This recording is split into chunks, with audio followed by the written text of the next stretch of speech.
Welcome to National Archaeology Week. I am Dr. Kelsey Lowe, and I'm going to talk to you today about the introduction to archaeology. So, the first thing before I go into archaeology, who am I? Well, as you can tell by my accent, I am from the United States, and I'm an archaeologist working at the University of Queensland. And my background is a lot in geophysics and remote sensing, geoarchaeology, GIS, and landscape archaeology. And what that does is I get to use really cool instruments to map below the ground and be able to see below the surface in terms of what the archaeological material is. And as a result, I get to go to a lot of cool places like, South Australia or Myanmar for those places. So to give you an idea of what else I do, these are some of the places that I work. I work in the US, I work in the Caribbean, South America, Europe, Africa, Myanmar, Indonesia, and also Australia, as I already said before. Okay, so today what I would like to talk to you guys about is a little bit about the introduction to archaeology. So I'll give you a brief background in archaeology. I will also talk about the history of archaeology, how potential sites are found, telltale signs of sites, and then archaeological site types and finds. So what is archaeology? Is this archaeology? So some of you might be familiar with archaeology today. You might think that we've got Laura Craft or we've got things like Harrison Ford and Indiana Jones. But really, an archaeologist is somebody a little bit more less appealing. We're not walking around in cool machines picking up shiny objects. We're actually doing things like this. You might look like, this is an archaeologist, someone that's wearing a garbage bag because you forgot your rain jacket. And you're digging in muddy, environments where it's cold, and you're not finding such shiny objects. So this is what I would perceive and tell you what an archaeologist is. Archaeology, it comes from the Greek word, and it's the study of what is ancient. So really, when you combine archaeology, we were looking at past material culture or things that are more ancient. And we might even argue that some archaeology can be as old as 50 years old. So we've got those different aspects of how we define archaeology today. So this is going to be the most text that I have here on today's presentation, but archaeology has got a lot of different definitions. And this is the first one I put in for the Society for American Archaeology, and it's a study of the ancient and recent human past through material remains. It's a subfield of anthropology. It's the study of human culture. Archaeology is neither history nor anthropology. It's an autonomous discipline. It consists of method and a set of specialized techniques that we use to gather information to understand the production of cultural history. It also, from the Oxford Dictionary of Archaeology, they define it as the study of ancient things. The term archaeology has been developed and grown to embrace a much wider set of meanings. Operationally, archaeology comes to mean the study of the past human societies and their environments through a systematic recovery and analysis of material, cultural or physical remains of that material itself. And then the last definition we have is from Colin Redford and Paul Bond, and it's archaeology is partly the discovery of the treasures of the past, partly the meticulous work of the scientific analyst, partly the experience of the creative imagination, which I really like that definition for that. But the one aspect that we have in all of this is that it is the study of humans. It's some form of humans, their material culture, the objects that they created in terms of living, and the material remains too of the things that they used every day. Some of these objects can be as important as a vessel, a ceramic vessel, or it might be just the walls of a building that they used and how those buildings were constructed. Even a fireplace is something that we would all consider different parts of that material culture. And these are things that we call a bit more tangible, and then we get into more intangible things when we come to rock art and other ideas. And I will go into a little bit about that today, but more so about the fundamentals of archaeology. So, what is archaeology? Well, this is my definition of archaeology. It's the study of the material remains of the past, often termed material culture, which you've heard me say several times now in these slides. And it's the human being's interaction with that material world, landscape and environment, with a view of better understanding of the human society, past and present. So in archaeology today, one of the things that we really do is look at that material culture, but we we use the stuff that we know about in the past to kind of make sense of what we are today in the future. And it's a really weird concept to be able to do, but history really repeats itself. And so I think we can learn a lot about past societies by understanding how they operated and functioned, and then how is that transpired today in today's society and world. So now I'm going to go into the more specifics of the different types of archaeology there is out there and what it encompasses. And in this slide, you can see there's a lot more images. It's not just, as I said, shiny objects, which, shiny objects do make it very appealing for a lot of people, but it is about the other type of material culture that's the buildings and the houses and the structures that they lived in. It's the type of raw materials they used to make tools to survive. But also iconography, the things that they believed in terms of their spiritual beliefs. All of that is something that humans created together to make sense of their place in space and time. And these images all just show different objects that you can see, which is part of that material culture. And it might even be something as simple as in the middle object that I have there. It's a brick-lined privy or an outhouse, but even that has a lot of information about people in that place. So the history of archaeology. So archaeology started essentially probably around the 15th and 16th century. Some of the first people to go out were actually, antiquarians or people, wealthy collectors of artifacts. People like they go out to the Great Pyramids, like Napoleon in 1798, and basically, pick objects or things that they found interesting. Sometimes people were using this to also protect the salvage of sites that were susceptible to being destroyed. But that's how archaeology initially started. And then as archaeology progressed, it started to involve more of the sciences within that and the human evolution. And we get people like Charles Lyell coming through with, we get Charles Darwin and then Charles Lyell coming through with one is the origin of species. Charles Lyell, he's a geologist, talked about uniformitarianism and the sedimentary layers that we see over time to make sense of when things were first displaced in the ground and then how that changed over a period of generations and centuries. And then as we looked into the 1920s, we started to see archaeology shift more towards the university setting, becoming more of a discipline. And we see that more so first, in the UK and Europe, and then slowly making its way into the United States. And then in other places now where we've got archaeology all over the world. So that's how we see this transgression of archaeology, beginning more with picking up cool objects and then later making it into more of a scientific discipline and incorporating a lot of different paradigms and how we study that past into what we now see almost everywhere we look today in today's world. There's some form of archaeology. Okay, so archaeology, what's really cool about it is that it's very multidisciplinary. And when people ask me about my job, I always say I'm very multidisciplinary in that I evolve a lot of different sciences into what I do to understand the human past. And so you've got hard sciences like chemistry, geology, geophysics, earth science, and biology. But then we also have the soft sciences. We've got anthropology, linguistics, humanities, sociology, and culture. So all of these things are being utilized in archaeology depending on what your specialty is. When you think about an archaeologist, it's just not one person who just does one particular thing in archaeology. A lot of us are specialized, and so we have these different disciplines or backgrounds that we focus on more heavily to study the human past. And that's what I'm going to go through in these next few slides, is to talk about the different forms of archaeology and what we see today.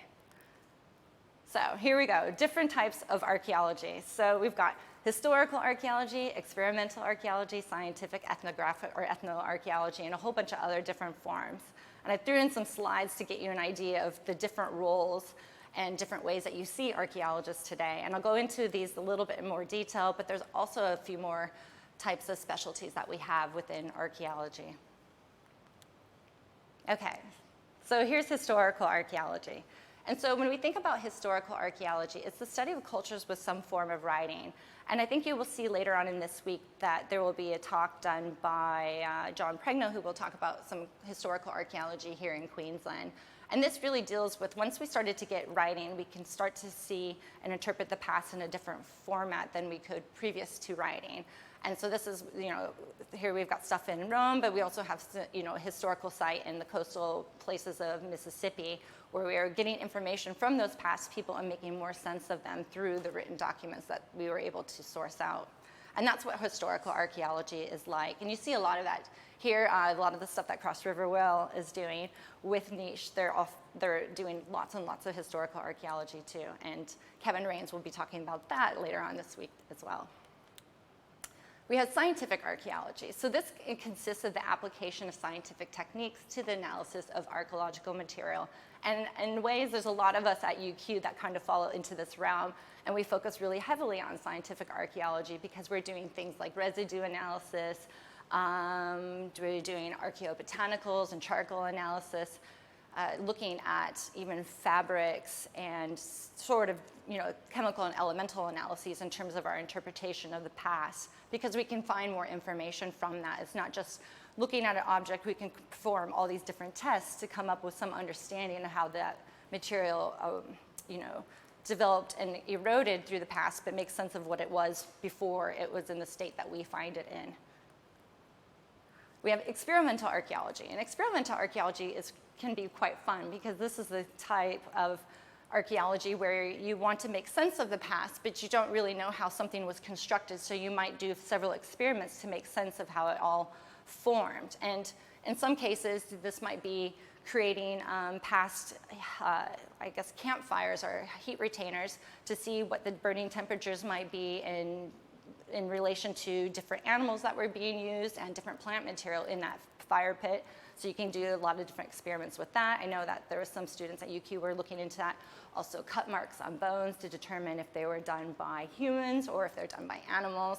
Also with creating lithics and different types of lithics to see how those worked based on their function.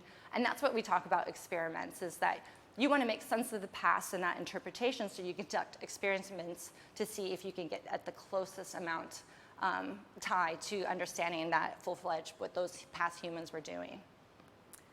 And then we have ethnoarchaeology, which is the study of living cultures in search of anomalous patterns applicable to the archaeological record. And this is something I really think that is very important. And I try to do this in my work as much as possible when I work with Indigenous people here, but is to talk with them to understand their past or their current cultural behaviors and way they view the past and the way they view everyday life, to make sense of how the past was when you find something, for example. And so this is an example of in Bolivia, how some of the people are doing different aspects in terms of their rituals for making, a welcoming to a site, and the different rituals that you see within their culture. But you can start to make sense of the objects that you find based on the material that they're using today. And that's kind of how that's working. It's using those stories to make sense of the past. And as I said, there's a lot more things that are involved in archaeology. We have things like zooarchaeology, which is the study of animal taphonomy, or animal bones. So we can use that to understand what people were eating in the past. We have underwater archaeology, which is really cool because this is looking at shipwrecks or different types of material or boats or canoes that the past people were using to get transportation from one location to another. We have prehistoric archaeology. So in this definition, I would call this anything with the indigenous here in Australia. When I was working in North America, it was all the Native American sites that we were doing. So it's before historic, before that writing. We've got buildings, or it's building archaeology, but more built environment. So we're looking at the material remains through present buildings that we see on an everyday basis. And we've got a lot of historical buildings today. So that would fall into that realm. And then we've got bioarchaeology, which is the study of past human remains. And so we can start to do different types of analyses on skeletal remains to get a sense of what the people were eating, where they're located, obviously male and female, but it just gives us a story. And everything we do is trying to understand that human past, is to make a story of it and to give us a better understanding of those people. So how do archaeologists find sites? I'll go into this a little bit more detail, but the next question is, okay, well, we've got the definition of archaeology. We know now all of the different ways or different types of archaeology, but then how do archaeologists find archaeological sites? Well, there's a lot of different ways that we can look at archaeology. We've got scientific processes, which again is a lot of the things I do, one is the basic pedestrian surveys. You get a group of people walking out and you look for archaeological material based on landforms and topography and that sort of thing. We've got near surface geophysics, where this is where I get involved. I get to take out really cool instruments and zap, machines that go bing and make noises that, allow me to x-ray below that ground. There's satellite remote sensing. So we're now looking at spatial data, aerial photography or satellite data to make sense of that landscape and use that to help us find archaeological sites. We have maps, again, which is part of that topographic background. And then we've also have just local landowners being able to talk to locals about that sort of information. They often know the best locations for sites. It also employs a lot of different, specialized tools and methods in the type of work that we do. So we're not just going out there unknown. We've got things like really high-powered GPS systems or real-time kinetic devices, which is things that I use, the geophysical instruments and total stations. So these tools help us not only identify these sites, but also map them more accurately. And then when we look at sites too, we have to think about, the site formation processes of the site itself or the local environment. So it's very important to have some background in geology to some extent, because landscapes change over time. And so you need to know a little bit more about landscape features and its associations with water bodies or topography to know where sites are going to be on that landscape. So oftentimes in my past work, I could be given a topographic map and I could say, here are high probability areas where an archaeological site might be based on this landform and its distance to water. So those are the things that you need to know is about that association and I guess that time depth through time. Yes, through time. Okay, so now finding archaeological sites. So again, I'm going to just go a little bit more in detail. I just really wanted to show you more photos of how that all works. And on the left, we see an image of people walking and they're inspecting the ground. And this is really common in the United States, but it's also common here in Australia too. Often in the US, we'll usually space 30 meters apart, and we also have a shovel where we do shovel test pits every 30 meters to look below the ground, because a lot of the archaeology there is hidden below the ground. We don't see it on the surface. But in this instance, it's a plowed field. So the field had been recently plowed, which meant it's going to disrupt and disturb some of that material below the ground, and therefore artifacts might pop up. And that's what we're seeing, is that you get a group of people walking across it and then noting and recording any objects that they find. In the middle image, it's actually me with a device called a magnetic gradiometer, and what I'm doing is using the magnetic field to measure alterations on an archaeological site out in Birdsville, or outside Birdsville in southwest Queensland. And then basically what I'm doing is using that instrument to map heat retainers or fire or campfires, essentially, or other cultural material below the ground to get an indication of the people that were there. And then the image on the right I'd like to show, because this is another thing that I think is really important in archaeology. And this is the lower Mississippi alluvial valley in Mississippi, the state of Mississippi in the US. And it's showing you that's the Mississippi River that you see in the middle, but then you can see all of these paleo channels and oxbow lakes. And every single one of those oxbow lakes has a large earthen mound site attached to it. And what's really cool is that you can start to make sense of that landscape. And the Mississippi River started to shift from east to west over time. So you need to know a little bit about that and the length and the age of the archaeological sites associated with it. So that's one time scale thing that's very important. But also the landscape features themselves. It's, once you know that sites are situated on the natural levees of these oxbow lakes, you can start to make sense of where these sites would be located and predict them. And then you go out and ground truth them by walking out to the sites and testing them. So that's a lot of what we do in archaeology if we don't know about site location. Other resources that we're using, which has become very, very popular now, are drones. So drones are pretty affordable, about $2,000 for your average setup, which is pretty cheap when you think about archaeology, and you can go out and fly one of those and look at the landscape. It's a much quicker way than sending a whole group of people out there. You can just fly this around and look at it and say, oh, wow, this is an area of interest. And so that's one device that you see being utilized all over. In the middle slide, I like to show, because this is the work that I've been doing a lot more. I'm working in Papua New Guinea, and it's really going out to local villages and talking to locals about where sites are, because people often know the landscape more than you do, especially in areas that you are new to working on. We're also doing this in Indonesia. And you can go out and ask a local where a rock shelter might be, and then they will take you there. And so that's a lot easier than sitting there looking at a topo map. And the last image that I have on the right is some of the work that I was doing post-Katrina, doing disaster-related archaeology.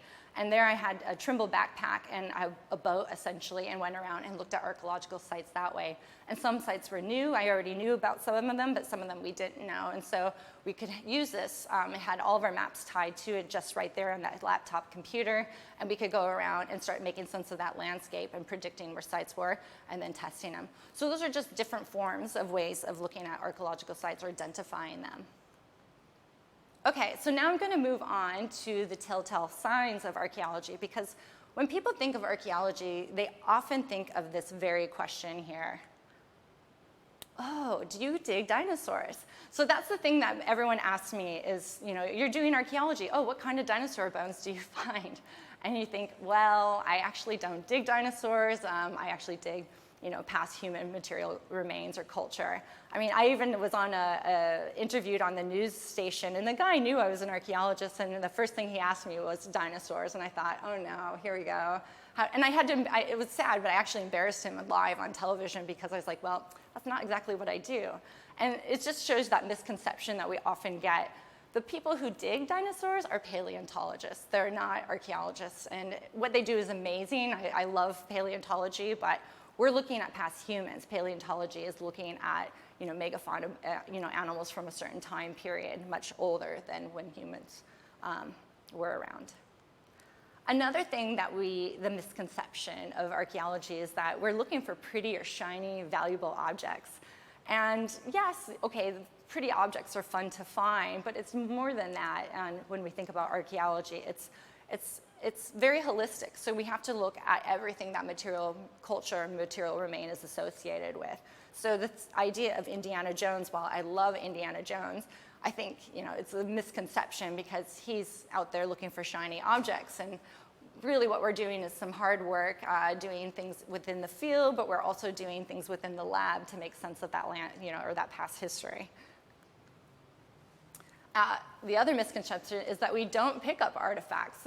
One of the things that you first learn in archaeology is that it's very important where an archaeological material is found, because that's the provenience, the known area, and you have to start to make sense of that material object based on where its spatial location is, the environment, and then that history. So again, another misconception that when we watch a lot of like Raiders of the Lost Ark is that, you know, he's picking up artifacts and all archaeologists are going, no, that's not what you're supposed to do. You know, it's once you remove an object from a location, you remove that history of that object, and it provides archaeologists less information. Oftentimes, when you think about archaeology, people see us, you know, they think with little toothbrushes going down and taking a long time to excavate, I guess, that material culture. And yes, it can be time-consuming, but what we do is very scientific, and we take very detailed notes. So it's really important for us to, you know, have these different sets of methods for picking out archaeological material and remains, but also how we record that, because what we do is very destructive, and so it's important how it's all being set and how we learn, and then the methodology that we use to gain that. So picking up something is just not going to work. You know, if we do pick it up, we need to do very detailed recording of that object. We don't spend all of our time digging. You know, I think this is what you first think of, like, oh, do you just spend, you know, some archaeologists do, but a lot of us don't spend a lot of time digging. A lot of us spend time on our computers doing different types of analyses, doing statistics of the material that we're analyzing, spending lab work. It's just a different range of types of archaeology out there. I mean, I like this one because this is, you know, the perception. Back in the day, a lot of the archaeologists were called armchair. They sat there on the site while everyone else did the digging, and then they claimed all the good material. And while I like to go out and excavate, I also like to spend some time in the office reading and making interpretations of that past and coming up with what's been happening on that site that I'm working on. So not in excavating, while it's good, it's not all end out there. The last thing we don't do is that we don't sell or price out artifacts.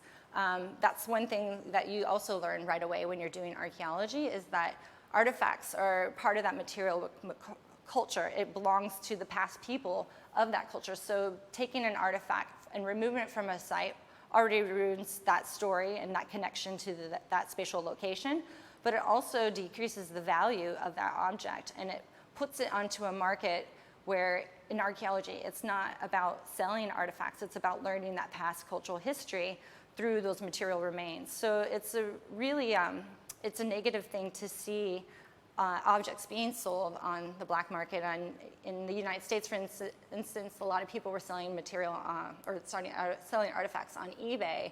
And I know some of the local historical societies and archaeology societies were working really hard to kind of prevent that sort of stuff happening.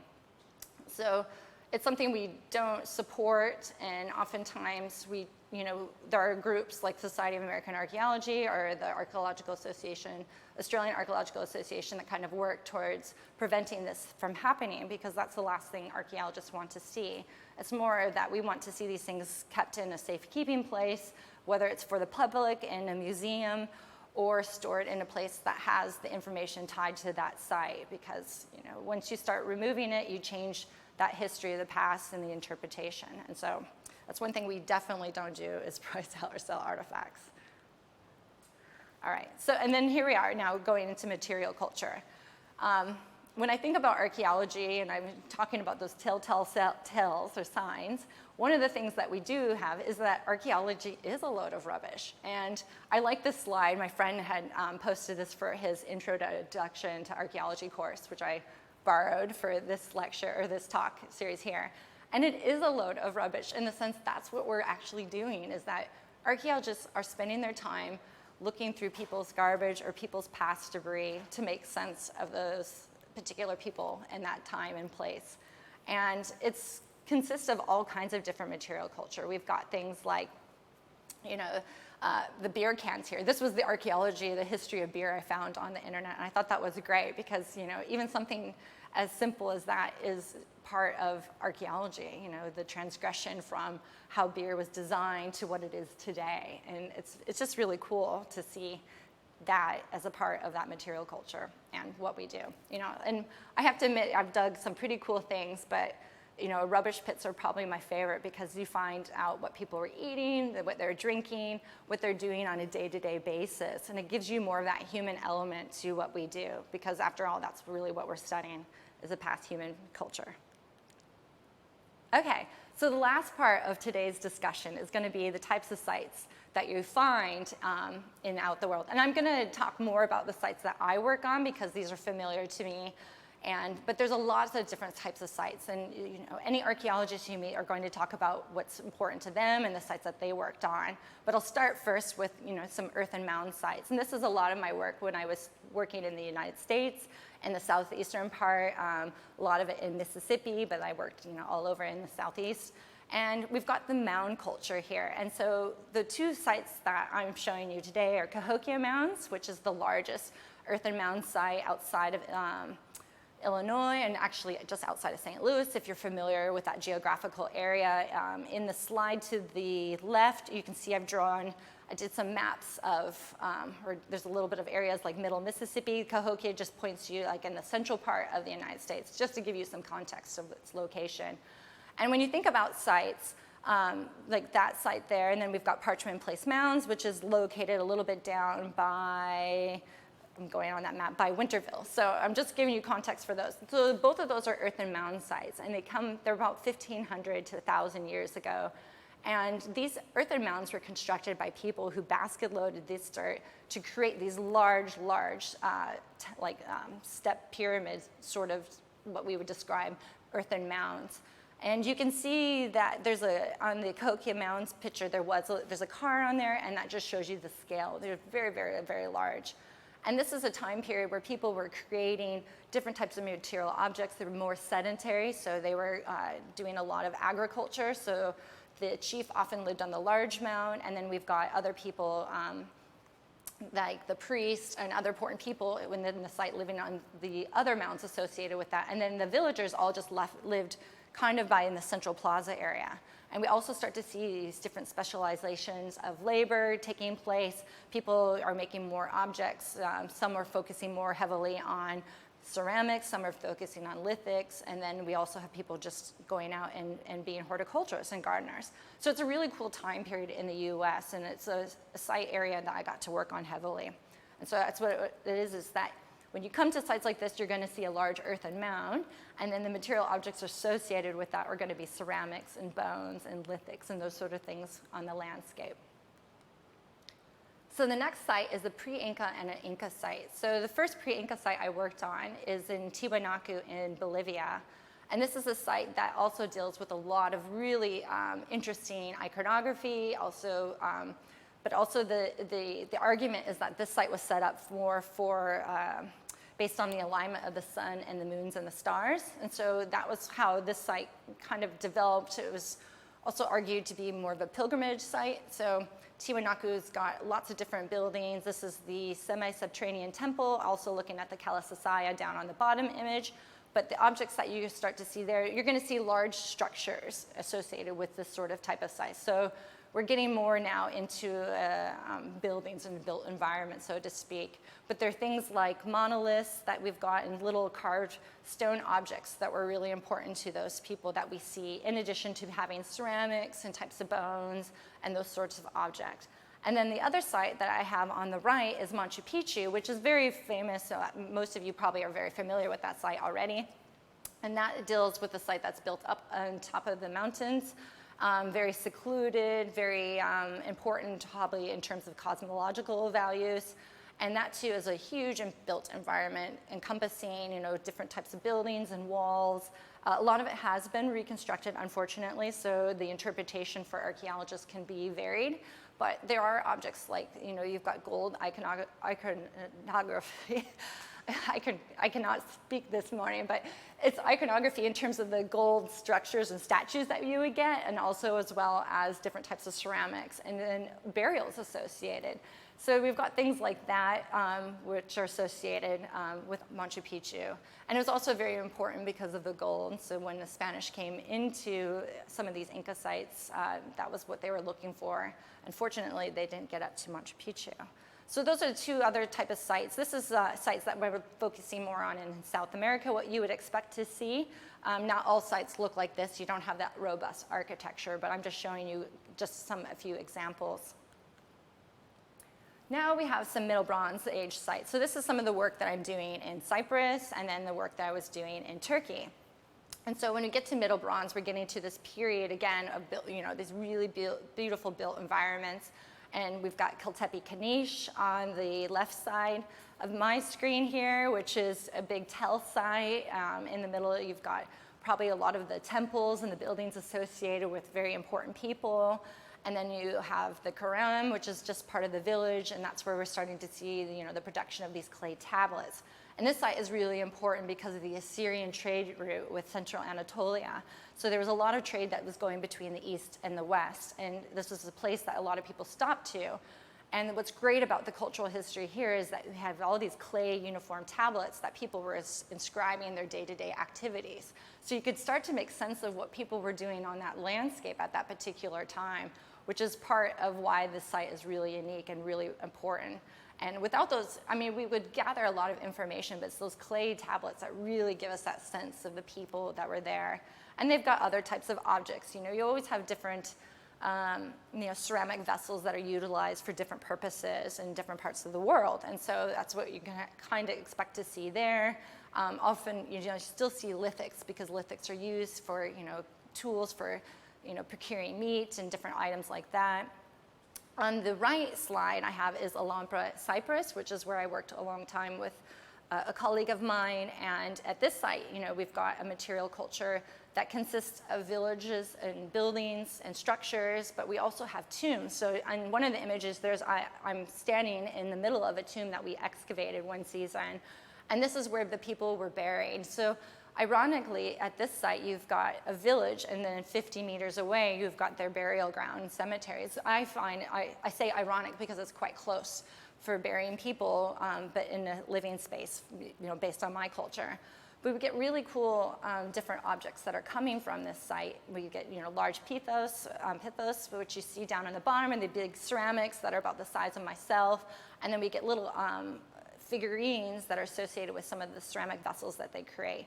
And then, of course, the stone tools that they're used for grinding seeds or for making their food, procuring that sort of items. So that gives you an idea of the sites now, different types with built environments. Now I'm going to transition over to a different site type, and these are Pleistocene rock shelters. And so this is some of the work that I've done in Australia, and Anna Florin, who will be talking later this week, I think on Thursday, will be talking about Majubaby. So both her and I worked on that site, which is on the bottom right corner. So the two sites here are the Gledswood Shelter 1 and Majubaby. Both are Pleistocene rock shelters. When I talk about Pleistocene, I'm talking about very old sites. So Gledswood is about 40,000 years old, whereas Majubaby, we have a date, the oldest site in Australia, at 65,000. So both are very, very old, and they're very important in terms of understanding initial colonization into Australia and when people first got there. So the things that you see when you get to this landscape are going to be the shelter itself, and what indicates people are there is the rock art. Both of the sites have different rock art associated with them on the walls, and so that gives you an indication, okay, people are here. And then the material objects that you start to see are going to be lithic artifacts, which I've got a diagram down there showing you different lithics. And then we get ochre, we also get bone, and we get seeds and plants and all of these other things associated with it. And what's interesting about digging or excavating rock shelters is that it's a lot more complicated than some of the sites I just showed you, where we've got walls that's easy to follow. Here we've got, we have the underlying subsurface of the rock shelter itself, so you often encounter a lot of rocks or roof fall associated with it. So it becomes very complex in terms of your interpretation of the past. So as you go deeper below these shelters, you get into an older environment. All right, so the other site is shell middens and open sites. So shell midden sites consist of material remains of all of just shell, essentially. But it's also mixed in with other type of rubbish or garbage that we call associated with that, because a shell midden forms from people eating that shell material and just discarding it right there on site. And there's lots of sites like this all over the world. And they're great because, especially because the soil becomes very enriched and the preservation in that material is very good. So we can get a lot of information about the diet, the food resources they were using, and other things like the seasonality, and if we might find shell in one area versus another in time. So we've got some shells that I work on in the Caribbean. So we've got the Sazabone site in Grenada, and you can see on that image it's a really dark, thick shell midden site that's probably it's a very short time frame for a large deposition. I think we have it at about 2,000 years old for that site there. And so we get a lot of information from that particular site. But the other thing that's really strange for us is that human remains are also buried within that shell deposit. So there's something going on different in terms of cultural ideology and behavior, in the sense that not only are they discarding their food and rubbish there, they're also burying their human bodies within that shell deposit. So that's something that we need to explore further as archaeologists. But the items that you can see down below is that we get a lot of really interesting objects from the bone that's itself, like fish hooks, but then we've got adzes and beads and so forth, all that material. Then I've got stuff in Jackson Landing. This is a site in Mississippi, southeastern, very close to New Orleans, and you get a lot of animal bone, and you also get ceramics. And that's really important because it shows the diet they were eating. And in these coastal areas, we have what we call brackish. So you've got a mix between freshwater and saltwater environments, which shows what the past people were trying to focus more heavily on in terms of their diet and the resources that were available. And then the last site I have is Thundi in Australia, which is up in Bentinck Island.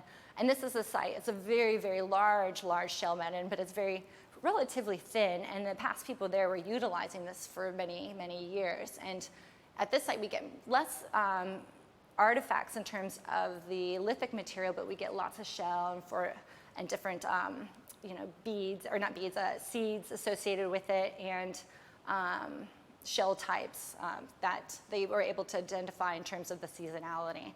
So that cultural material is less, you're not getting also ochre, but the shell itself and the shell artifacts are things that we are using to understand that past.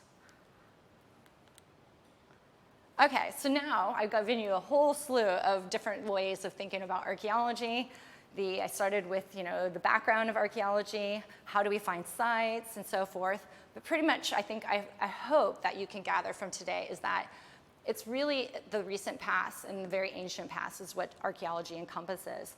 And as I even say the recent past, it can be even as old as 50 years ago because it's still part of the past. It's still something that humans created. And so that's what archaeology is. There's no way to define when it starts or stops. It's still ongoing. And one day I might be an archaeological find. I mean, that's how exciting this is. One factor that makes up archaeology and all of this is that study of material culture that humans created, either humans in the past, but even earlier ancestors. Without it, it would be just paleontology, zooarchaeology, or zoology, biology, so forth. And so the archaeology aspect of it is what makes it that human bit.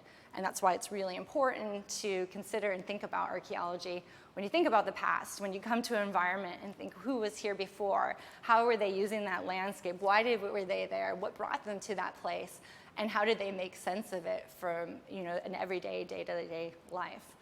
So that's it for archaeology, and I want to thank you all for allowing me to talk today.